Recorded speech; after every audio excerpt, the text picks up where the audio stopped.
DSP ছদ্মবেশে অন্ধ ভিখারি সেজে রাস্তায় ভিক্ষা করেছিল। ঠিক তখনই তিনজন পুলিশ এসে তার কাছে টাকা চাইল, কিন্তু তিনি টাকা দিতে অস্বীকার করলেন। আর তারপর যা ঘটলো তা দেখে চারপাশের মানুষ অবাক হয়ে তাকিয়ে রইল। সেটা জানতে হলে পুরো ভিডিওটি শেষ পর্যন্ত দেখুন। ভালো লাগলে লাইক, কমেন্ট, শেয়ার করতে কিন্তু ভুলবেন না। রাতের অন্ধকার কাটতে না কাটতেই রেল স্টেশন ব্যস্ত হয়ে উঠেছে। ট্রেনের হুইসেল, অ্যানাউন্সমেন্টের আওয়াজ, কুলিদের চিৎকার, চায়ের দোকানের হাঁক ডাক। এক মুহূর্তের জন্য নীরবতা নেই। মানুষের ঢল নেমেছে। কেউ ছুটছে, কেউ বা অপেক্ষায় বসে আছে। স্টেশনের এক কোণে বসে আছে একজন বৃদ্ধ ভিক্ষুক। তার চোখ দুটো গর্তের মতো ভিতরে ঢুকে গেছে। মুখে ছিল কাঁচা পাকা দাড়ি, পরনে পুরানো ময়লা ধুতি, আর গায়ে একটা ছেঁড়া কোট। সামনে রাখা ছিল একটা টিনের কৌটো, তাতে কিছু খুচরো টাকা আর কয়েন জমেছে। সে ক্লান্ত স্বরে বলে উঠল, দয়া করুন বাবু, আমি তো চোখে দেখি না, একটু সাহায্য করুন। কেউ কেউ পাশ কাটিয়ে চলে যায়, আবার কেউ বা 2-1 টাকা এই কৌটোতে ফেলে দেয়। কিন্তু এই ভিক্ষুকের আসল পরিচয় কেউই জানতো না। তার নাম অরিন্দম সেন, একজন ডিএসপি অফিসার। কিন্তু আজ তিনি অন্ধ ভিক্ষুকের ছদ্মবেশে স্টেশনে এসেছেন। তার পিছনে রয়েছে এক গভীর ব্যক্তিগত কারণ। কয়েক বছর আগে তার ছোট বোন অর্পিতা এই স্টেশনে একই রকম অন্যায়ের শিকার হচ্ছিল। সে তখন কলেজে পড়তো, এবং একদিন স্টেশনে অপেক্ষা করা অবস্থায় কয়েকজন অসৎ পুলিশ অফিসার তার কাছ থেকে টাকা চাইছিল। যখন সে প্রতিবাদ করলো, তারা তাকে হুমকি দিয়েছিল এবং তার ব্যাগ থেকে জোর করে টাকা নিয়ে গিয়েছিল। অর্পিতা মানসিকভাবে ভেঙে পড়েছিল এবং একদিন নিজেকে শেষ করে দেওয়ার চেষ্টা করেছিল, যদিও তাকে বাঁচানো হয়েছিল।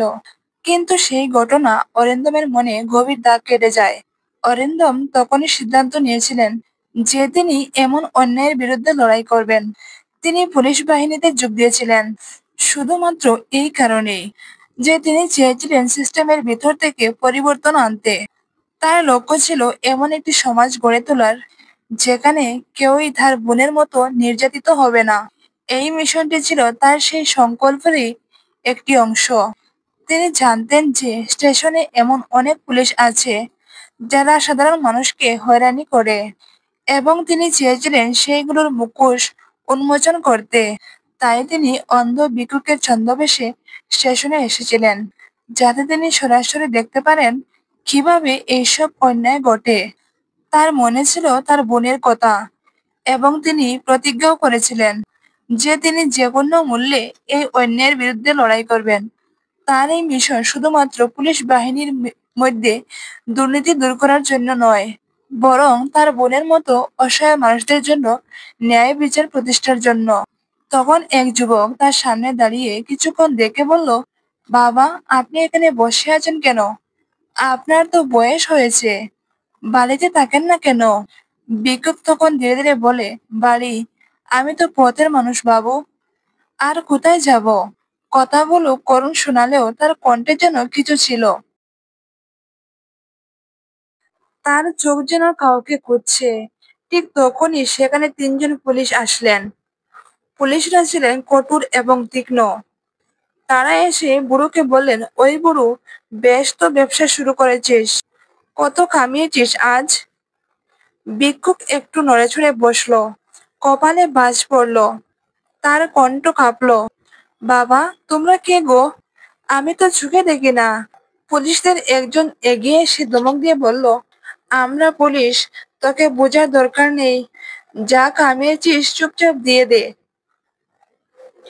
বৃদ্ধ ঘাবড়ে গিয়ে 2 হাত জোর করে মিনতি করে বলল, বাবু, আমি তো যা পাই তা দিয়ে পেট চালাই, তোমরা আমায় দয়া করো। পুলিশদের একজন বিরক্ত হয়ে বলল, এইসব নাটক অনেক দেখেছি, তাড়াতাড়ি যা বললাম কর, নইলে কিন্তু ভালো হবে না। ভিক্ষুক যেন কেঁপে উঠল, তার হাত দুটো একটু শক্ত হয়ে উঠল। ঠিক তখনই বৃদ্ধ একটু মাথা উঁচু করলেন। ঠোঁটের কোণে যেন এক অদ্ভুত হাসি খেলে গেল। স্টেশনের সেই কোণটা এখন বেশ সরগরম। সাধারণত হাজারো মানুষের ভিড়ে এইসব ছোটখাটো ঘটনা কেউ খেয়ালও করে না। কিন্তু আজ যেন বিষয়টা একটু অন্যরকম লাগছে। একজন কুলির কানে কথাটা গিয়েছে। সে পাশের দোকানদারকে বলল, ওই দেখেছিস, তিনজন পুলিশ একটা অন্ধ লোককে এমন করছে কেন? এক ভিখারি মহিলা যিনি প্রায় রোজ এখানে বসেন, তিনি ফিসফিস করে বললেন, ওই অন্ধ বুড়োটাকেও ছাড়লো না। আজ মনে হয় পুলিশ পয়সা নিয়েই ছাড়বে।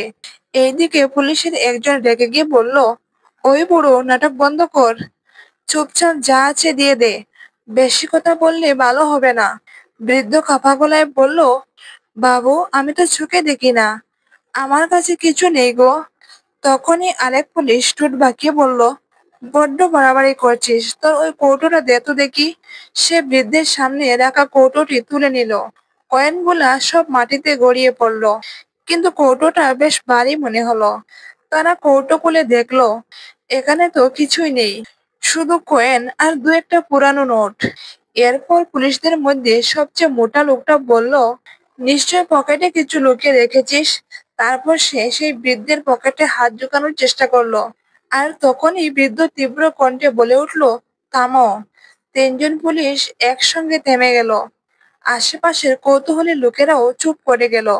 বৃদ্ধকে এবার আর আগের মতো অসহায় দুর্বল মনে হলো না। সে ধীরে ধীরে মাথা তুলে বলল, বাবু, তোমরা কি নিশ্চিত যে আমি সত্যি অন্ধ? এক মুহূর্তে পুরো পরিবেশ থমথমে হয়ে গেল। পুলিশদের চোখ কপালে উঠে গেল। আশেপাশের মানুষজন মুখ চাওয়াচাওয়ি করতে লাগলো। তিন পুলিশ এবার কিছুটা ভয় পেয়েও গেছিল, কিন্তু নিজেদের সামলাতে চেষ্টা করলো। একজন বলল, এসব ফালতু কথা বলিস না, তোকে দেখে তো মনে হচ্ছে তুই জন্ম অব্দি অন্ধ, আর আমাদের বোকা বানাচ্ছিস। বৃদ্ধ তখন ধীরে সুস্থে হাত বাড়িয়ে নিজের কালো চশমাটা খুলে ফেললেন। ঠিক তখনই সবাই অবাক হয়ে দেখলো, বৃদ্ধের দুটি চোখ একদমই স্বাভাবিক। সে সরাসরি পুলিশের দিকে তাকিয়ে বলল, এখনো কি মনে হচ্ছে আমি অন্ধ? পুলিশের একজন তো প্রায় হুঁচট খেয়ে বসলো। চারপাশের লোকজন ফিসফিস শুরু করে দিল, এই কি, লোকটা তাহলে এতক্ষণ কেন অন্ধর অভিনয় করছিল? বৃদ্ধ এবার আরো গম্ভীর গলায় বলল, তোমরা কি জানতে চাও আমি আসলে কে? তখন পুলিশদের মধ্যে সবচেয়ে বয়স্ক যিনি ছিলেন, তিনি বলেন, এইসব নাটক বন্ধ করো। তুমি কে সেটা আমরা জেনে কি করব? সেটা আমাদের বলার দরকার নেই। চুপচাপ যা টাকা আছে সেটা আমাদের দিয়ে দাও, নয়তো। হঠাৎ বৃদ্ধ ধীর সুরে বলল, নয়তো কি? তিনজন পুলিশ থমকে গেল। বৃদ্ধ এবার আস্তে আস্তে নিজের গলায় হাত দিল এবং নিজের শার্টের ভেতর থেকে একটা ছোট রেকর্ডিং ডিভাইস বের করে দেখালো। এটাই কি চাইছিলে? বৃদ্ধের ঠোঁটের কোণে হালকা একটা হাসি। ডিভাইসটি অন করে দিল সে। সাথে সাথে স্পষ্ট শোনা গেল পুলিশের কণ্ঠ, ওই বুড়ো, নাটক বন্ধ কর, চুপচাপ যা আছে দিয়ে দে। বেশি কথা বললে ভালো হবে না। পুলিশদের মুখ শুকিয়ে গেল। আশেপাশে মানুষজন আরো এগিয়ে এলো। বৃদ্ধ তখনই পকেট থেকে একটা আইডি কার্ড বের করলো। তাতে বড় হরফে লেখা, DSP Arindam Sen, AID branch. এক ঝলকে চারপাশের লোকজন বিস্ময়ে একে অপরের দিকে তাকালো। ডিএসপি সাহেব! পুলিশদের মুখ ফ্যাকাশে হয়ে গেল। ডিএসপি অরিন্দম সেন এবার ধীরে ধীরে উঠে দাঁড়ালেন। তার মুখে এখন আর বৃদ্ধের অসহায়ত্ব নেই, এখন সেই ব্যক্তিত্ব যাকে দেখে আসল অপরাধীও ভয় পায়। তোমাদের লজ্জা করে না? স্টেশনে মানুষদের নিরাপত্তা দেওয়ার বদলে নিজেরাই চাঁদাবাজি করছো?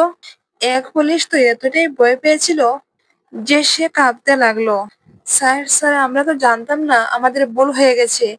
অরিন্দম বাবু তখন বললেন, তোমরা তো জানতেও চাওনি, ভেবেছিলে ভিক্ষুককে ভয় দেখিয়ে পয়সা আদায় করবে। ডিএসপি অরিন্দম স্যার এক ঝটকায় মোবাইল বের করলেন এবং কারোর নম্বরে ফোন করলেন। হ্যালো, এসপি স্যার, আমি অরিন্দম বলছি। স্টেশনে অবৈধ চাঁদাবাজির একটা চক্র হাতে নাতে ধরেছি। তিনজন কনস্টেবল জড়িত।